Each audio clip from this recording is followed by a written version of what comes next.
반갑습니다. 서로 인사 한번 나누실까요? 네, 반갑습니다.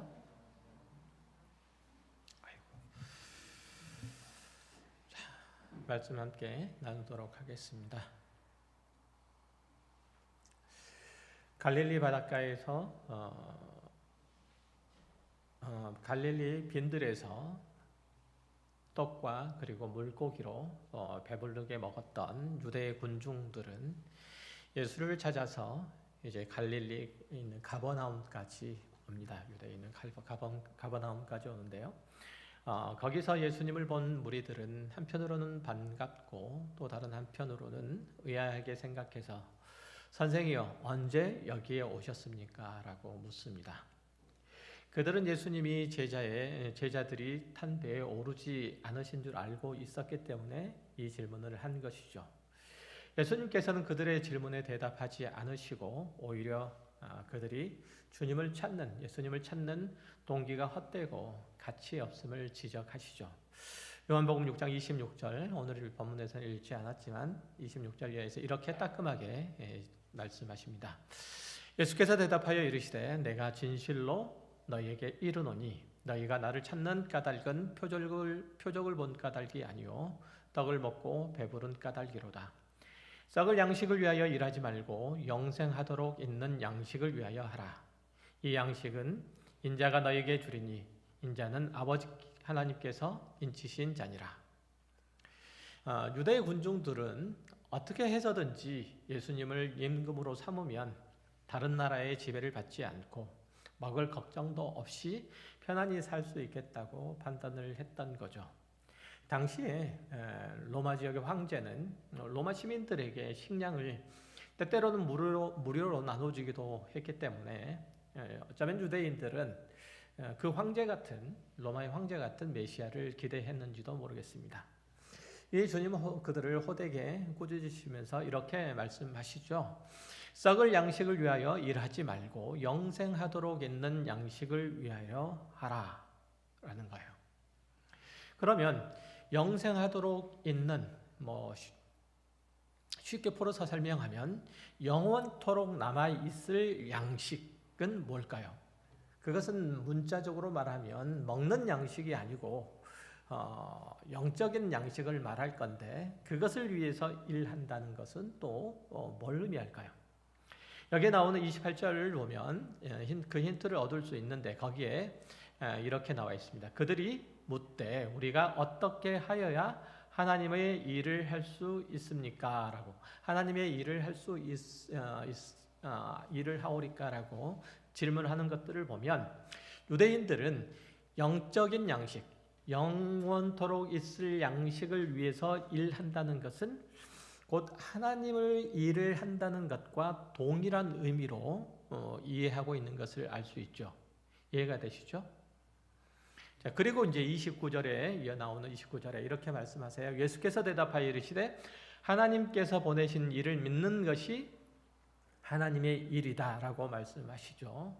이로 보면 영원토록 남아있을 양식을 위해서 일하는 것은 곧 하나님의 일이고 하나님의 일은 곧 하나님께서 보내신 일을 믿는 것이니 곧 그 중간을 생략을 하면 영원토록 있는 양식을 위해서 해야 할 일은 곧 하나님이 보내신 예수를 믿는 일인 셈인 거죠.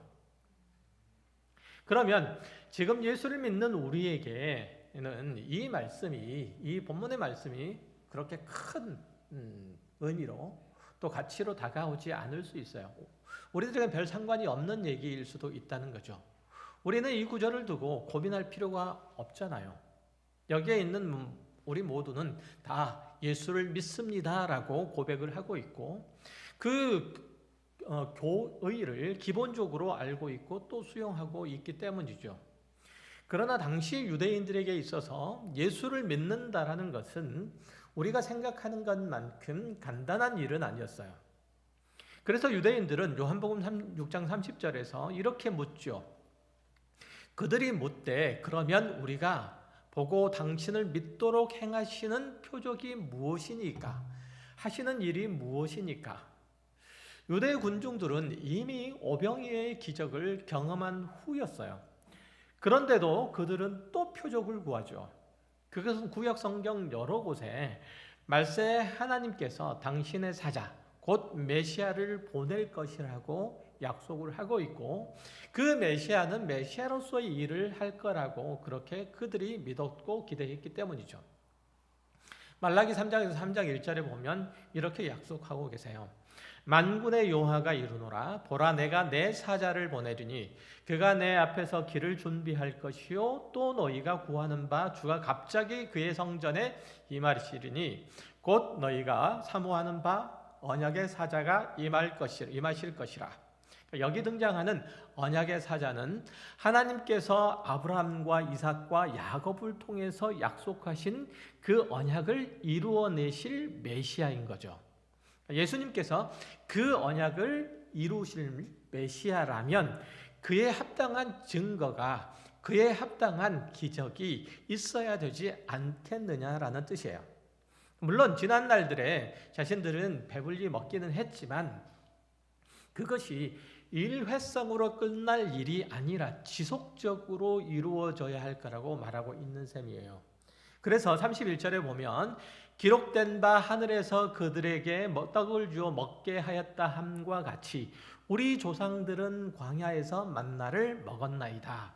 그러니까 우리 선조들은, 조상들은 광야에서 40년 동안 만나를 빼놓지 않고 모세로부터 공급받아 먹었으니 선지자 말라기가 말한 언약의 사자로서, 모세가 약속한 그 선지자로서 예수 그리스도께서 자기 권위를, 자기 주의를, 자기 정체를 입증하려면 자신들에게, 유대인들에게 다시금 하늘에서 내리는 떡을 먹게 해야 되지 않겠느냐는 거죠. 예수님께서 이렇게 요한복음 6장 32절에서 이렇게 말씀하세요. 예수께서 이르시되 내가 진실로 진실로 너희에게 이르노니 모세가 너희에게 하늘로부터 준 떡이 아니라 내 아버지께서 너희에게 하늘로부터 참떡을 주시나니 하나님의 떡은 하늘에서 내려 세상에 생명을 주는 것이니라. 그들이 이르되 주여 이 떡을 항상 우리에게 주소서. 예수께서 이르시되 나는 생명의 떡이니 내게 오는 자는 결코 줄이지 아니할 터리요 나를 믿는 자는 영원히 목마르지 아니하리라. 예수님께서는 이스라엘에게 광야에서 만나를 내려주신 것이 모세가 아니라 하나님이셨음을 먼저 상기시키시죠. 그리고 난 다음에 그때에 만나와 메추라기로서 그 백성들을 먹이신 하나님께서는 지금 그들에게, 유대 군중들에게 물질적인 양식의 문제가 아니라 하늘의 만나, 사람들에게 영원한 생명을 주시는 떡을 주신다고 그렇게 말씀하세요. 그러다 유대인들은 아직까지 그 의미를 깨닫지 못해요. 그때까지 그 의미를 깨닫지 못하고, 그러면 그 떡을 당장 우리들에게 주셔서 우리가 졸릴 필요도 없고 목마를 필요도 없도록 해 주십시오라고 그렇게 반응을 하죠.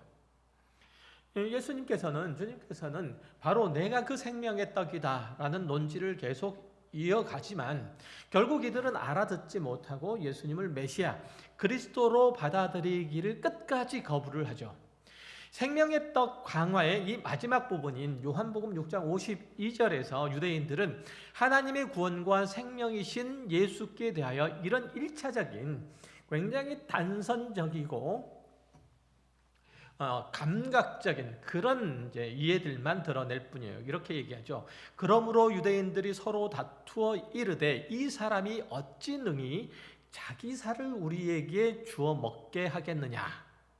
자기 살을 주어 우리에게 먹게 하겠느냐. 그러니까 참으로 허탈한 생각이 들죠.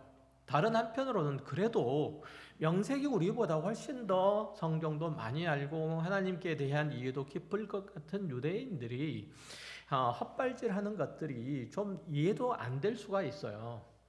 그러나 그렇지 않죠. 사실 우리가 예수를 믿는 것을 너무 쉽고 간단한 일로 여기는 그런 경향이 있어요. 예수님께서 오병이어의 기적을, 오병이어로서 수만 명을 먹이시면서 그것을 근거로 당신이 메시아이심을 믿으라고 역설하셨고, 또 그것 때문에 유대인 중에 믿는 자들이 여기저기서 줄을 서서 나오고, 또 그 기적들이 납득이 되어서 우리가 예수를 믿게 되었다면 예수님께서 행하시는 일과 예수님께서 가르치신 모든 말씀과 예수님께서 보이신 삶의 모범들은 단지 우리의 선택을 촉구하는, 또 만들어내기 위한 수단에 불과할 수 있어요. 그러나 예수님께서 베푸신 모든 기적들은, 말씀하신 모든 것들은 그것을 경험한 사람들의 현명한 선택을 바라는 마음으로 마련된 것은, 그렇게 해서 선포되고 주신 것은 결코 아니었어요. 쉽게 얘기하면 예수님께서 기적을 베푸신 것은 유대 군중들이, 그리고 우리들이 예수님이 메시아인 것을 믿고 고백하고 따르도록 주신 것이 아니라는 거예요. 구원이 그런 식으로 이루어졌더라면 오병이어의 기적을 맛본 사람들 중에 상당수는 예수를 믿고 따랐어야 맞아요. 그렇죠. 그러나 그 결과는 오히려 반대로 나타나잖아요. 요한복음 6장 62절에 보면, 66절에 보면 이렇게 나와요. 그때에 그의 제자 중에 많은 사람이 떠나가고 다시 그와 함께 다니지 아니하더라. 오병이의 기적의 참 의미를 가르치는 소위 생명의 떡 강화에 대한 사람들의 반응이 바로 이런 것으로 나타나는 거예요. 그러니까 심지어는 이들은 예수님을 따르던 제자들 중에 일부였던 거예요. 그리고 이제 요한복음 5장에도 보면 예수님의 기적을 경험한 자의 반응이 나와요. 5장에도 보면 베데스다 못가에서 38년 동안 누워서 종편병을 앓고 있던 사람이 나음을 받죠. 예수님께서 그를 치료하세요. 그 일들 이후에 유대인들은 이 중풍병자가 나은 것을 보고, 그날이 안식일인데 그날에, 안식일 날에 자기의 자리를 들고 일어났다는 것들을 시비를 걸어서 안식일을 범했다라고 그렇게 얘기를 하죠. 그래서 이제 이 중풍병자가 나음을 받은 후에 자신의 형편, 자신의 상황들을 모면하고자 유대인들에게 가서 했던 것들이 뭔 줄 아세요? 자신을 낫게 했던 이가 바로 예수다라고 자신의 유대인들에게 받을 그 비난을 예수님께 전가하는 것 외에는 없다는 거예요. 다시 말하면 그가 예수님께 대하여 기적을 체험을 받고 그가 예수님께 한 것은 예수를 고발하는 것, 예수님을 고발하는 것 외에는 아무것도 없었다는 거예요. 그 일 이후에 유대인들은 예수님을 안식일을 범했다고 박해하기 시작했잖아요. 예수님은 이 방법, 저 수단으로 사람들을 이해시키고 설득해서 자신을 믿게 하려다가 실패하니까 어쩔 수 없이 십자가를 지심으로써 우리를 구원하신 것이 아니에요. 예수님은 처음부터 우리의 죄값을 치르기 위해서 이 세상에 오셨고, 때가 되자 성부 하나님의 뜻을 따라서 십자가에 지신 거죠. 예수님께서 행하신 일과 그 제시하신 복음에 크게 감동되고 설득되어서 생명으로 나아가는 길을 선택해서 믿게 된 사람은 아무도 없다는 거예요. 예수 그리스도께서 우리의 죄를 대신해서 십자가에 죽으심으로 우리의 구원은 이루어진 거예요.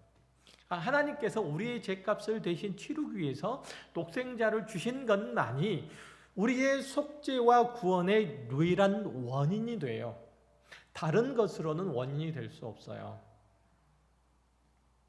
그렇다면 예수님께서 왜 이런 기적을 행하셨을까요? 예수님께서 당신을 믿게 하는 수단으로서 이 기적도 행하신 것도 아니고, 예수님께서 자신에 대해서 설복하게 하려고 그 일들을 행하신 게 아니라면 예수님의 기적은 왜 행하셔야 했느냐는 얘기죠. 요한복음에 나타난 7개의 표적은 무엇을 목적으로 기록이 되었을까요? 그것은 예수님의 정체와 그 사역의 목적과 의미를 설명하기 위해서인 거죠. 쉽게 말해서 그가 왜 이 땅에 오셨는지와 그가 하시는 일이 무엇인지를 알려주시고자 하심이에요. 물론 이 설명을 믿지 않는 자들을 위해서 필요한 것이 아니라 예수님의 제자들, 즉 구원을 얻은 사람들에게, 우리에게 필요한 것인 거예요. 그러니까 믿지 않는 자들을 믿게 하시려고 이 표적을 행하신 게 아니란 뜻이에요. 그의 제자로서 그 뒤를 따르는 자들이 결단하고 순종해야 되는 부분이 있기 때문에 그들에게 이것들을 예수님의 사역과 그 가르침을 이 복음서에 기록을 한 거죠. 그러니까 생명의 떡 강화에서 많은 사람들의 반응은 예수를 떠나는 것이었지만 예수님의 제자들은 오히려 자기의 믿음들을 굳세게 다지는 계기를 마련하는 것들을 볼 수 있어요. 6장 66절 그 뒤에 보면 67절과 68절 그 사이를 보면 이렇게 나와요. 예수께서 12제자에게 이르시되 너희도 가려느냐? 시몬 베드로가 대답하되 주여 영생의 말씀이 주께 있사오니 우리가 누구에게로 가오리까? 우리가 주는 하나님이 거룩하신 자인 줄 믿고 알았사옵나이다. 그러니까 예수님의 가르침의 열매가 자신의 12제자에게는 나타나는 것을 볼 수 있는 거죠. 이해되세요? 구원은 죄인인 인간을 죄와 그 권세로부터 건져내서 하나님의 자녀라는 신분 그리고 그 본성을 회복하는 일이에요. 이 일은 오직 하나님만 하실 수 있는 거죠. 그러나 죄인된 자리에서 벗어나 하나님의 자녀가 된 그 사람이 자기 신분과 죄를 흔쾌히 동의하고 수용하지 않으면 그 자녀로서 역할을 수행할 수 없는 것도 역시 사실이에요. 자기가 하나님의 나라의 백성임을 고백하는 차원에서 자기의 삶을 영위해야 함을 인정하지 않으면 결코 힘있는 성도로 살아갈 수 없다는 뜻인 거예요. 말씀을 배우고 또 묵상하고 그 안에서 살기를 몸부림치지 않으면 결코 자신의 신앙이 더 이상 진전하기 힘들어요. 물론 그렇게 안 한다고 해서 구원이 취소가 된다거나 하지는 않겠지만 하나님의 자녀로서 예비된 영광을 그 복들을 다 누릴 수는 없는 거죠. 어쨌든 중요한 사실은 예수를 믿는 것이 나의 선택에 의한 것이라면 구원은 내가 이룬 성과가 되고 말겠죠. 또 내가 의지적으로 선택을 함에 따라서 구원이 이루어졌다면 얼마든지 내 의지에 따라서 구원을 버릴 수도 있고 혹은 실수로 그 구원을 잃어버릴 수도 있는 거죠. 한 걸음 더 나아가서 구원을 얻는 것이 종착지가 되고 말아요. 구원을 얻으면 더 이상 필요가 없는 거죠. 예수를 믿고 구원을 받아서 천국을 간다. 이거 말고 따로 생각할 필요가 없다는 얘기예요.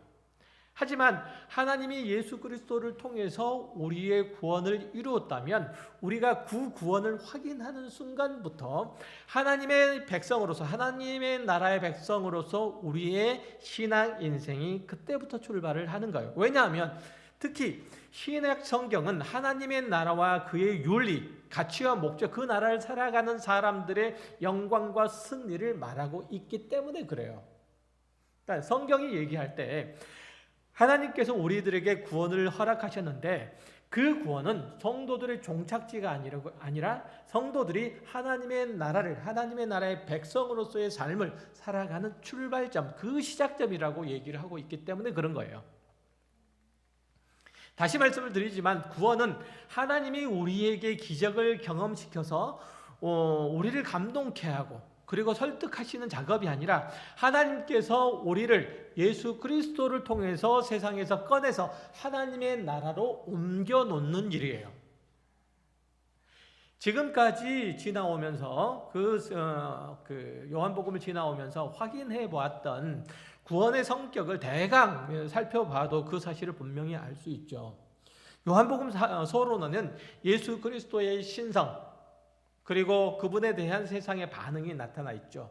마치 맹인이 빛을 보지 못하듯이 예수 그리스도와 그 구원의 복음을 깨닫지 못하는 그런 사람들의 세상의 형편을 그리고 있는 게 요한복음 1장 1절부터 18절까지 요한복음 서론에 총체적으로 나타나 있죠.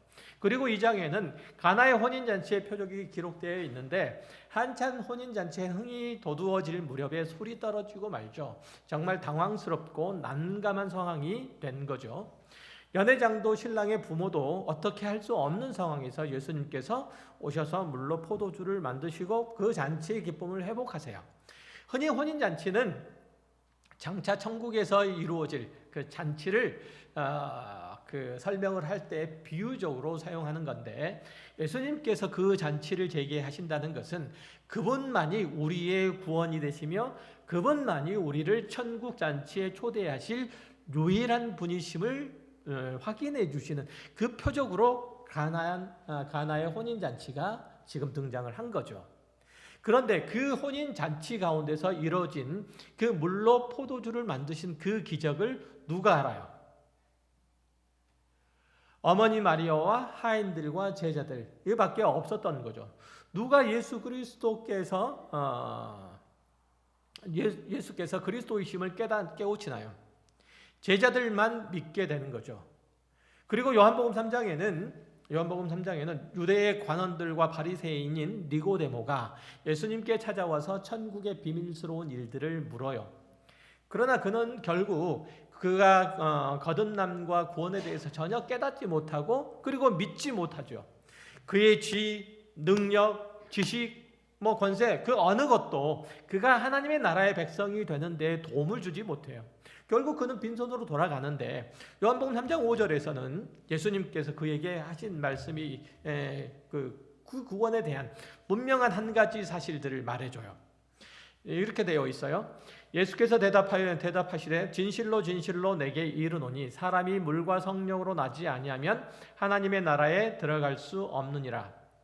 사람이 구원을 얻는 것은 그의 지식적인 동의 혹은 의지적인 행위로 되지 않고 오직 거듭나게 하시는 하나님의 주권적인 활동이라고 그렇게 말씀하시는 거죠.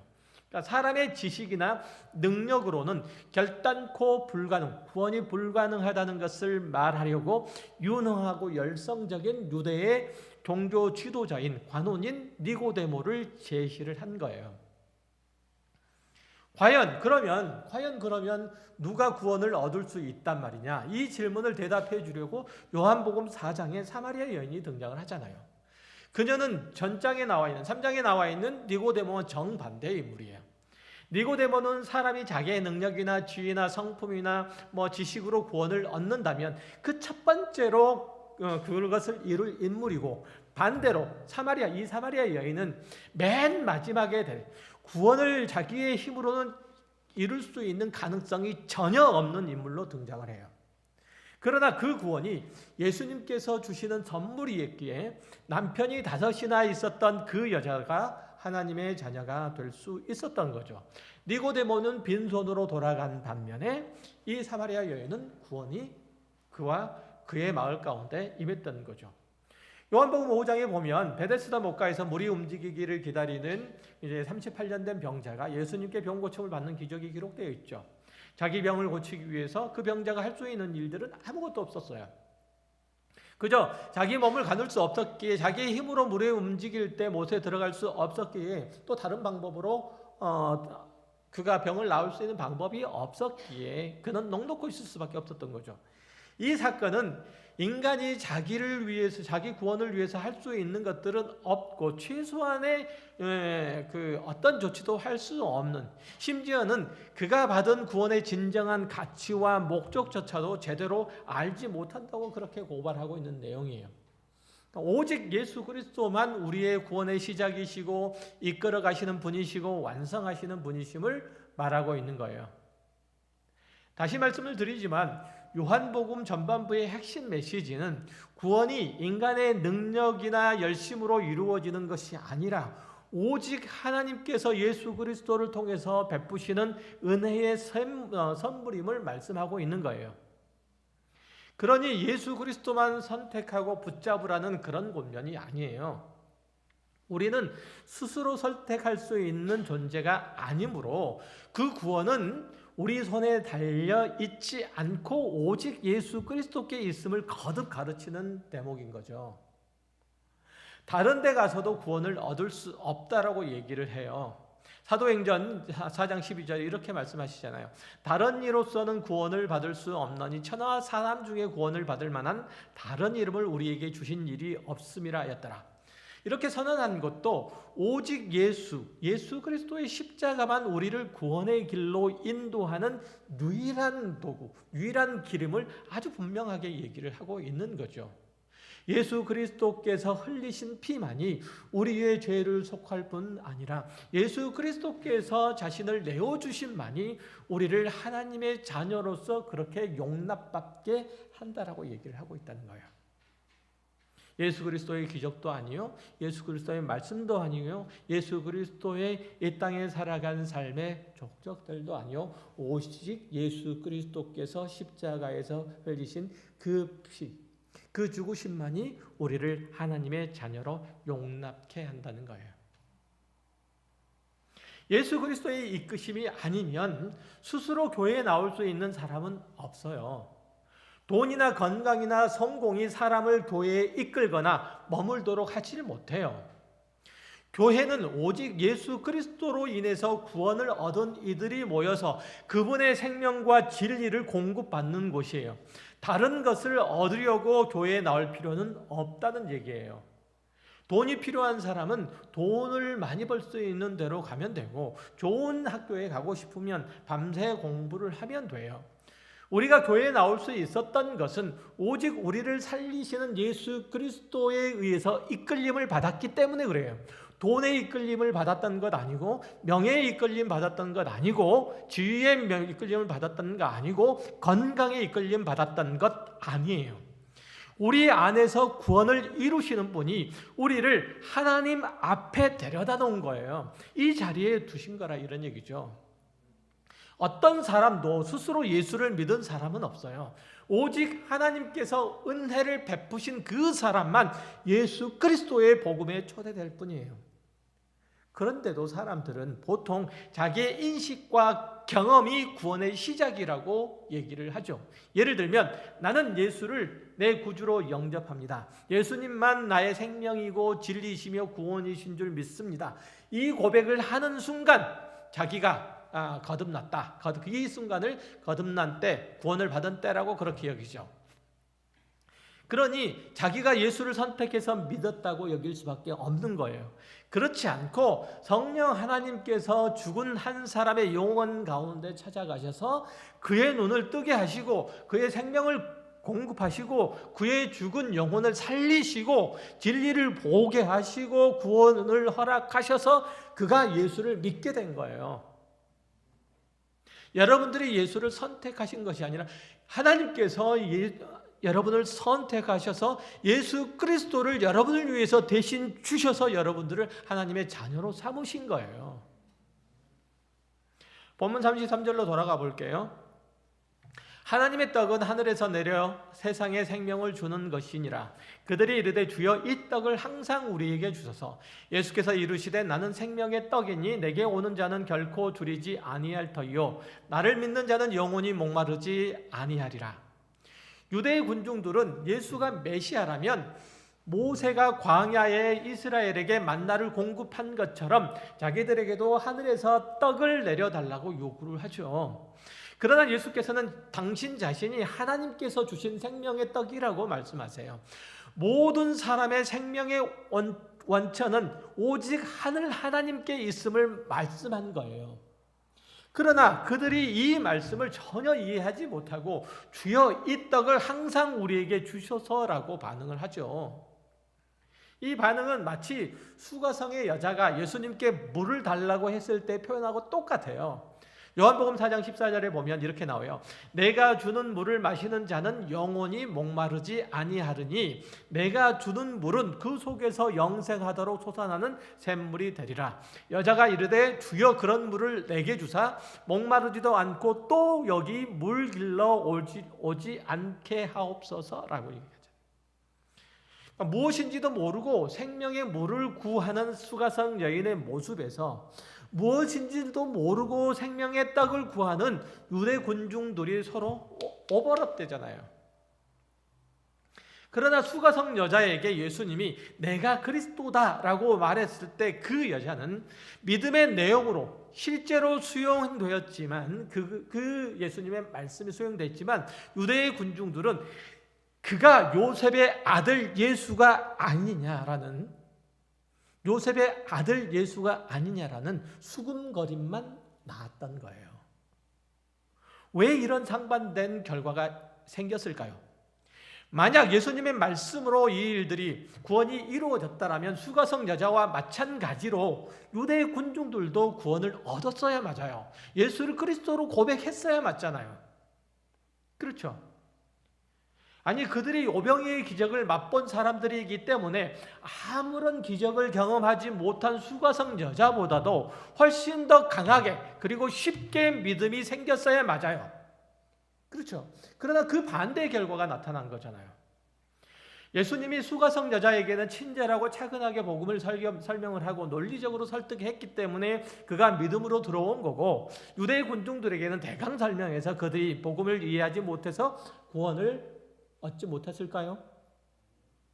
유대 군중들에게 가르치신 생명의 떡에 관한 이 말씀은 무려 36절에 걸쳐서 나타나고요. 수가성 여자와 생명의 물에 관해서 말씀하신 것은 그 배경까지 다 따져도 26절밖에는 안 돼요. 그러나 유대 군중들은 결국 이렇게 말해요. 요한복음 6장 52절에 그러므로 유대인들이 서로 다투어 이르되 이 사람이 어찌 능히 자기 살을 우리에게 주어 먹게 하겠느냐. 아까 읽었던 내용이잖아요. 인간이란 존재는 영적인 일들에 대해서, 특별히 구원에 대해서는 전혀 무지해요. 마치 니고데모가 예수님께 그렇게 지적인 사람이, 그렇게 성경에 대해서 많이 알고 있던 사람이, 그렇게 지위가 높은 사람이, 그렇게 학식이 많은 사람이 어떻게 거듭날 수 있습니까? 다 큰 성인이 어떻게 어머니 뱃속에 다시 들어갔다가 나올 수 있습니까? 라고 그렇게 1차원적인 그런 질문을 한 것과 똑같죠. 우리는 설명을 잘하면 사람들이 알아들을 거라고 착각을 해요. 물론 예수를 믿는 사람들에게는 설명을 하면 알아듣죠. 제가 여러분의 귀에 잘 들어오도록 설명을 하고 납득을 시키면 더 잘 이해할 거예요. 여러분은 복음과 진리에 대해서 살아있기 때문에 그래요. 그러나 시체 앞에서 아무리 떠들어봐도 소용이 없어요. 아무리 명설교자가 전하더라도 시체는 그 소리를 듣지 못해요. 한 영혼이 소생이 되어서 복음의 진리를 수용하는 것은 오직 하나님께서 그를 일깨우실 때만, 그를 살리실 때만 가능해요. 즉, 이 일은 하나님의 일이지 인간에게 나타난 일들이 결코 아니란 얘기예요. 예수 그리스도께서 십자가의 죽으심으로써만, 그래서 우리를 살리실 때만 가능한 일이란 얘기예요. 구원은 오직 하나님의 손에 달려 있어서 그분이 우리를 불쌍히 여기셔서 당신의 새 생명으로 창조하심으로써 이루어진 바예요. 우리는 자기 구원을 요구하지도 않았고, 기적을 보고도 온전히 순복하는 태도도 취하지 않았고, 손을 들어서 도와달라고 의사표시를 한 적도 없었어요. 여러분 그렇잖아요. 하나같이 시체처럼 다 널브러져 있던 사람들이었을 뿐이에요. 우리가 하나님을 향해서 어떤 호의나 어떤 결심이나 선택을 보였다고 할지라도 그와 같은 행동의 원인은 먼저 우리 가운데 역사하신 하나님의 감동케 하심이 있었기 때문에 가능한 일들이었지, 그냥 된 것이 아니란 얘기예요. 우리의 자발적인 결과가 아니란 뜻이에요. 하나님께서 우리를 새롭게 온전하게 신실하게 하지 않으셨다면 우리는 여전히 이 세상에서 가치 없는 일들에 몰두하고 있었을 거예요, 여러분들이. 우리는 예수께서 십자가에 흘리신 은혜의 결과로, 피의 은혜의 결과로 이 자리에 있게 된 자들이에요.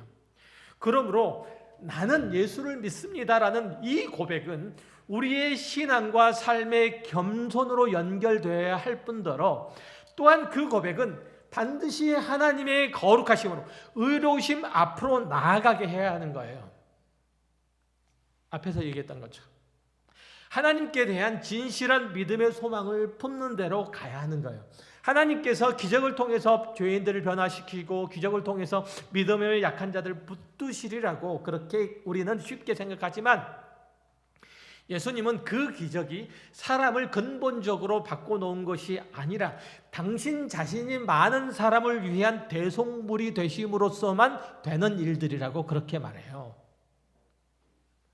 그러니까 여러분들 앞에 어떤 기적적인 일들이 일어난다고 할지라도, 여러분들 앞에 어떤 유능한 명설교가 하나님의 말씀을 전한다고 할지라도, 여러분들 앞에 하나님의 말씀을 따라서 아무리 창념하고 그 가운데 살아가는, 신실하게 살아가는 사람들이 나타난다고 하더라도 여러분들이 하나님을 믿는 믿음 가운데로 들어올 수는 없다는 얘기예요.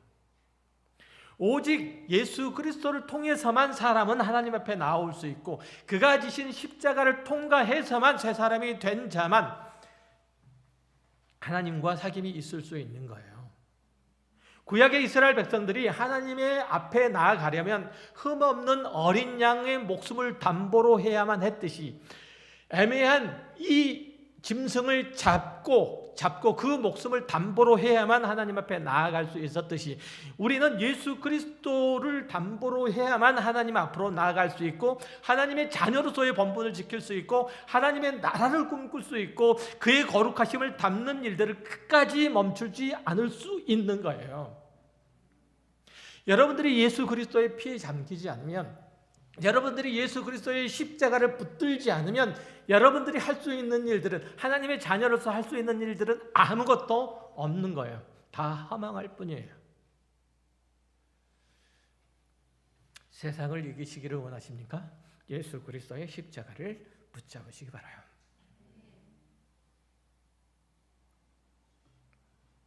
세상의 어떤 유혹들 속에서도 여러분들이 예수 그리스도를 믿는 자로서의 그 정체를 분명히 여러분들이 믿음을 지켜내시기를 바랍니까?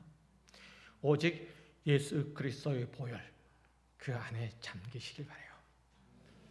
그거밖에는 없는 거예요. 오늘 본문에서 예수님이 당신 자신을 가리켜 세상에 생명을 주는 떡이라고 말씀하신 것은 바로 그런 의미로도 우리들이 받아들일 수 있는 거죠. 우리는 예수 그리스도와 바로 그 생명을 나눴어요. 그분을 우리의 생명의 구주로 받아들였고, 그분의 삶의 이유와 목적과 내용과 그 가치를 우리의 것으로 공유한 사람들이에요. 내가 예수를 믿는다는 것은 그런 의미인 거예요. 다시 말해서 예수 그리스도와 한 몸이 되었고, 한 몸 공동체를 이루었고, 예수 그리스도 안에서 하나님과 화목하며 사랑할 수 있게 되었고, 예수 그리스도 안에서 하나님의 형상을 우리 안에 가질 수 있게 되었어요. 우리는 더 이상 자기가 주인이 되는 삶을 살지 않으며, 자기의 운명을 스스로 개척하지 않으며, 그 모든 결과를 혼자 책임지는 자로 살지 않아요. 우리는 생명의 떡이신 예수를 믿기 때문에 그래요. 우리는 결코 혼자가 아니에요. 자기 인생을 자기가 책임지는 자가 아니란 말이에요. 왜 혼자 책임지려고 하세요? 혼자 그 모든 결과를 왜 떠맡으려고 하세요? 그러려고 하나님께서 우리를 부르신 것 아니라는 거예요. 그런데도 어떤 이들은 하나님의 말씀을 따르는 것을 별로 달가워하지 않아요. 하나님 안에서 얻는 평강을 거절하고 자기 스스로 안녕과 평안과 기쁨을 만들어 보려고, 확보해 보려고 해요. 그래서 잘 사느냐면 또 그렇지도 않잖아요.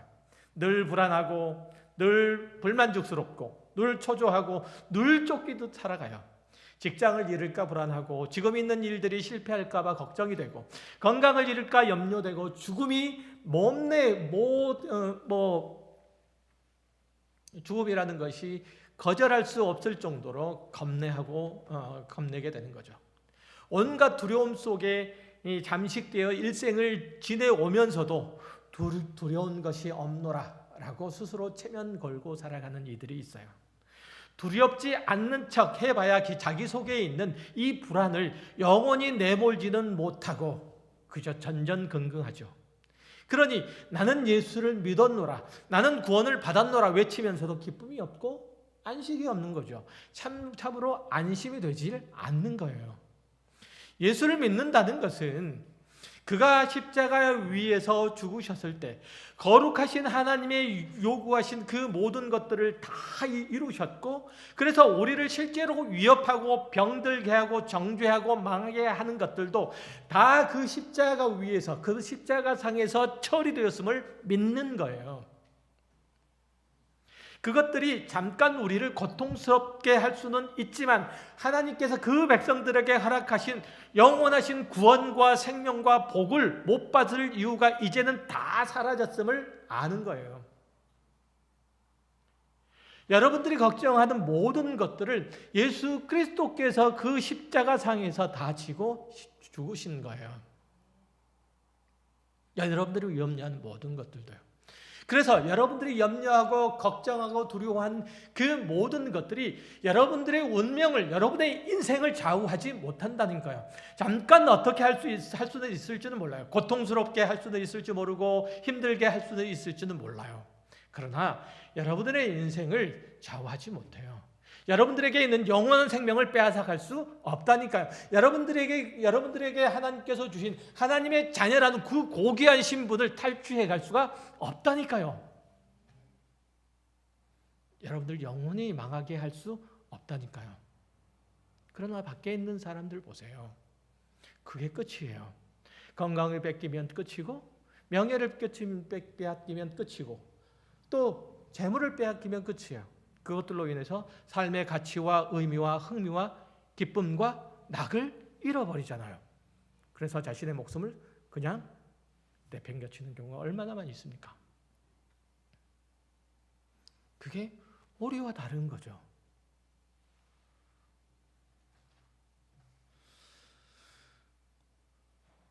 그 모든 것들, 하나님께서 예수 그리스도 안에서 허락하신 그 모든 복과 생명과 은혜가 이제는 우리의 운명을, 우리의 앞길을, 우리의 미래를 그렇게 이끌어 인도한다는 것을 아는 것, 이게 바로 예수를 믿는다라는 고백 안에 담겨져 있는 실제 내용이에요. 그리고 그 효력을 믿고 예수 그리스도의 삶의 이유와 목적 위에 우리 각자의 삶을 포개는 거예요. 오늘 본문 마지막 절이 뭐라고 말씀하세요? 6장 40절에 내 아버지의 뜻은 아들을 보고 믿는 자마다 영생을 얻는 이것이니 마지막 날에 내가 이를 다시 살리리라 하시니라. 우리는 결코 망하지 않는 존재라는 거예요. 마지막 날에 다시 살아난다는 것은 지금은 망해도 나중에 다 보상해 주시겠다는 그런 의미가 아니라 지금 그리스도와 함께 사는 은혜와 영광을 누리게 하실 뿐만 아니라 그것들을 영원히 누리도록 하시겠다는 그런 말씀인 거예요. 비록 우리가 선한 것을 자발적으로 만들지는 못할지라도 우리의 현재 상황은 여전히 형편없을지라도 우리를 죽음의 자리에서 이곳까지 인도해 오신 하나님의 역사와 간섭과 열심이 반드시 우리를 승리의 멸류관을 쓰도록 인도하실 거예요. 그러니 안심하시고 여러분에게 주어진 모든 삶의 정황 속에서 나는 예수를 믿습니다. 나는 예수를 믿습니다. 이 고백을 하시길 바라요. 아들이신 예수께서 아버지의 뜻을 행하시려고 하늘에서 내려오심 같이 저와 여러분의 모든 인생길에 아버지의 거룩하시고 선하시고 인자하신 손길들이 그려지는 복된 인생이 되도록 그리스도 예수의 이름으로 축원합니다. 기도하겠습니다. 하나님 아버지 감사합니다.